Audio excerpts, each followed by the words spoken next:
put a finger down if your dad cheated on your mom with a man. Then they tried to work it out, and by working it out, they decided to have another kid. And the man that my dad actually had an affair on my mom with was actually friends with my grandma. And that following Christmas, my grandma actually invited this man to the family Christmas party. As one would expect, my mom was fuming when she found out who was there. By the end of the night, actually, my mom was talking to this man, and they actually found out that they have a lot in common and would actually say that they could be friends after this. Turns out they were right, because they have been friends for 20 plus years. This man was literally at my birth. He's been like a second dad to me my entire life. And then fast forward a few years, my mom comes out as a lesbian, so now I have a gay dad and a lesbian mom.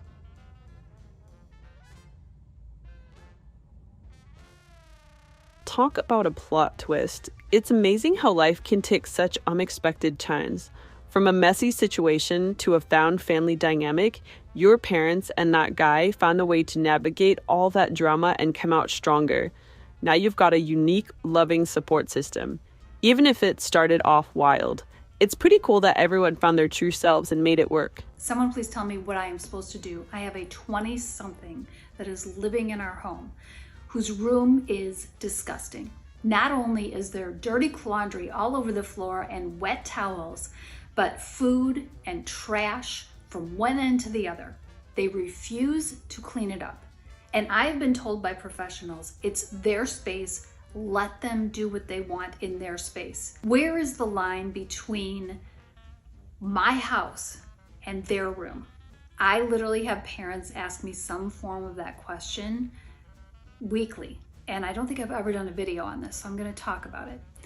When is it your house and when is it their room? To me, as a mom myself of emerging adults, and as someone who talks with parents on a regular basis and coaches them, the line is, if you have to spend money for an exterminator, for a cleaning service because they won't clean it up, it is your house. Dirty clothes, that's one thing. When it comes to food that might attract bugs, or wet things on the floor, if they have carpet on their floor and it ruins either the finish if it's a wood floor or it makes the carpeting moldy, if it's gonna cost you money, that's when it becomes your house. And I imagine that you've tried every which way to get your kid to clean up their room, whether it's yelling at them, maybe it's bribing them, maybe it's threatening that you're gonna get a cleaning service. And still the room is in this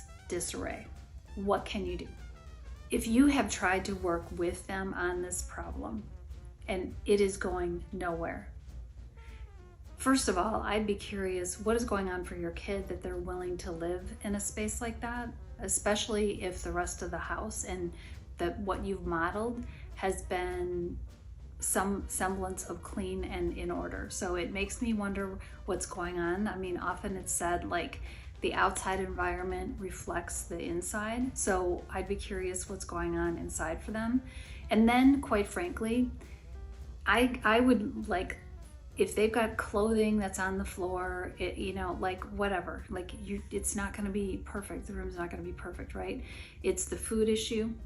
It's the wet towel on the floor issue. It's smell. If they've got, sometimes people have animals living in their bedroom, like, I don't know, their son or daughter has a hamster or they have a lizard or whatever, and they're not taking care of the animal and that smell is inhibiting the room. I say you get to a point where you hire someone to come in and clean the room and you have them pay for it. And I know what you're gonna say. You're gonna say, they have no income, or I've tried that. Listen, part of the problem with parenting during this stage is that parents, their energy in this situation is not very convincing. You have to set down some rules and adhere to them. And your kids might have some big feelings about this, but you gotta stop compromising who you are and your values to accommodate them. That's a non-negotiable. It sounds like you're dealing with a pretty frustrating situation, and you're not alone. If your kid's room is turning into a health hazard or could end up costing you money, it's definitely time to step in. Setting firm boundaries and consequences, like having them pay for cleaning service if they can't keep it clean, might be what's needed. It's also worth exploring if there's an underlying issue, as a messy environment can reflect something deeper going on. Stay firm, but also be open to having that conversation.